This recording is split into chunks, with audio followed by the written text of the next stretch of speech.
Free beer and hot wings in the morning. Grand Rapids rocks all day. 97.9 GRD rocks.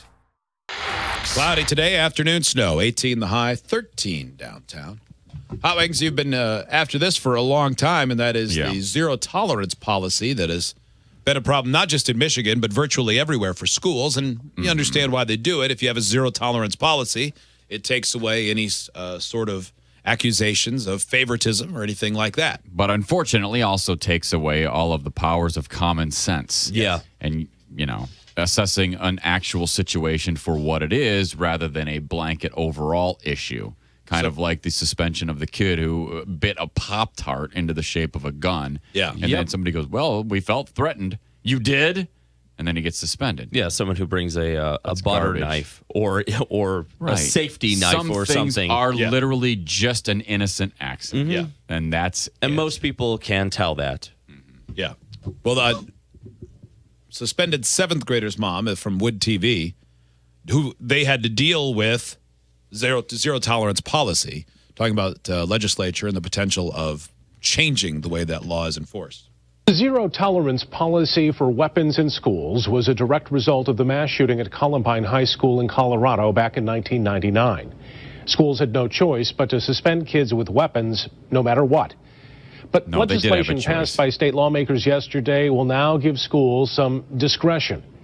While the new law won't change the outcome for kids with bad intentions, it could mean a break for others, like 12-year-old Kyler Davies.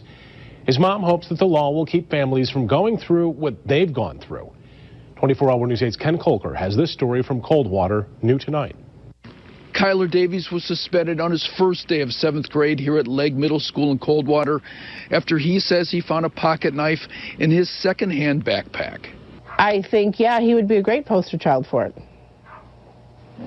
I mean, he's got a raw deal on it.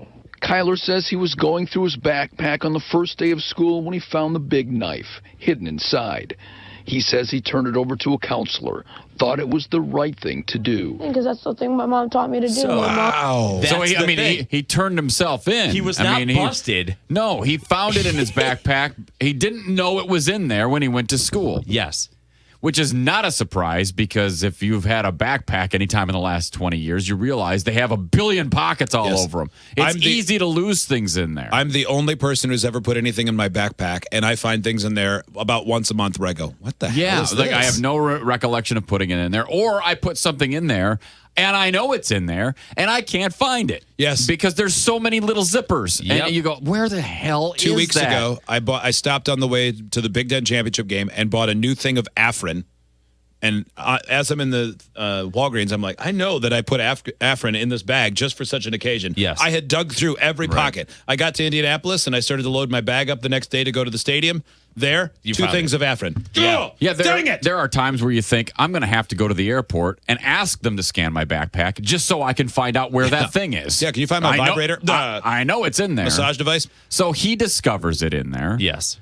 Goes to the office and says, hey, I accidentally brought this to school, didn't know it was in my bag, so I'm handing it over to you so that it doesn't become an issue. Then he gets suspended. Yes. Perfect. That is such BS. That's what I've been railing about all these years. It's true. Yeah, absolutely. It's disgusting. I loved this storytelling because that's kind of the twist in it where, he brought a big knife and then he says, well, it was just in there. It was from a secondhand store. No, he brings it to them. Mm-hmm.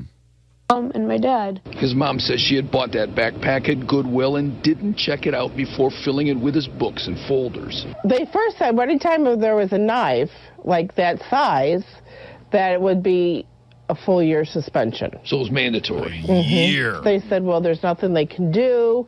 Did they say their hands were tied, basically? Yes. His mom says Kyler is a good kid who had never been in trouble before. He was If I were someone from that school, I would, if I were that counselor and had it turned in, I would praise him.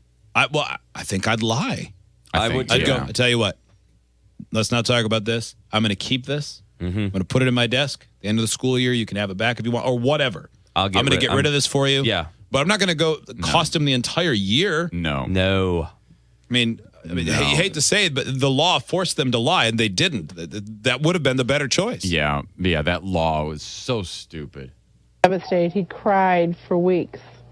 Mom, it's not fair. Why are they doing this? After the family objected, the school cut that suspension to 30 days. He missed most of the football season. Still too long. Yeah, it should have been 0 minutes. Yeah.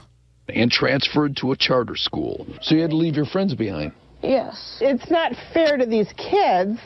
It should be on one-on-one basis. It shouldn't just be set in stone, hey, this is the law, this is what we have to do, and be done with it. Under the new legislation, kids who bring guns would still be suspended for a year. But with other weapons, districts would be able to consider the student's age, disciplinary history, the seriousness of the misconduct, and if it threatens students or staff.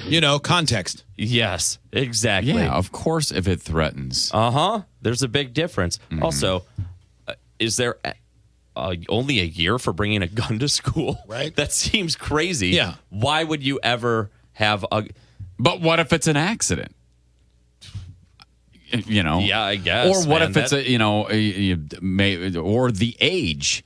Sometimes you see where, it should be the parents. The parents should be charged with a crime rather than the little kid. Totally. If you see a 7-year-old or an 8-year-old who their parents are big enough dip asses that they leave a gun laying around, even if it's unloaded, the kid goes, well, I'm going to show this to my friends.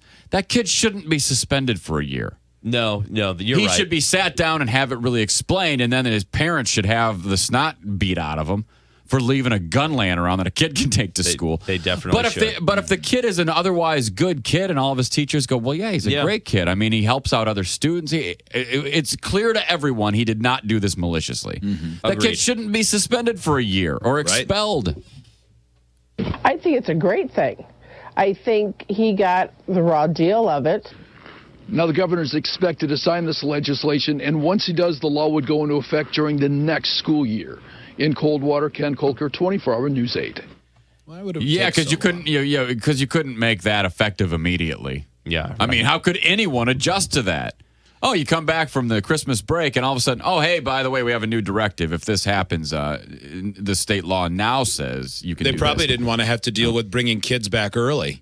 Well, he's suspended for the year. Well, he'd be able to come back at Christmas then. Well, we can't do that. Yeah, we wouldn't want that. No. That would make the issue complicated. That would make it smart. Such BS. Tickets Monday, 10 a.m. go on sale for Free Beer and Hot Wings Show live at night, including the holiday discount FBHW in the offer code section at checkout. The show comes up April 8th at DeVos Performance Hall. All the details at WGRD.com. Outshined, Soundgarden, 97.9 GRD Rocks.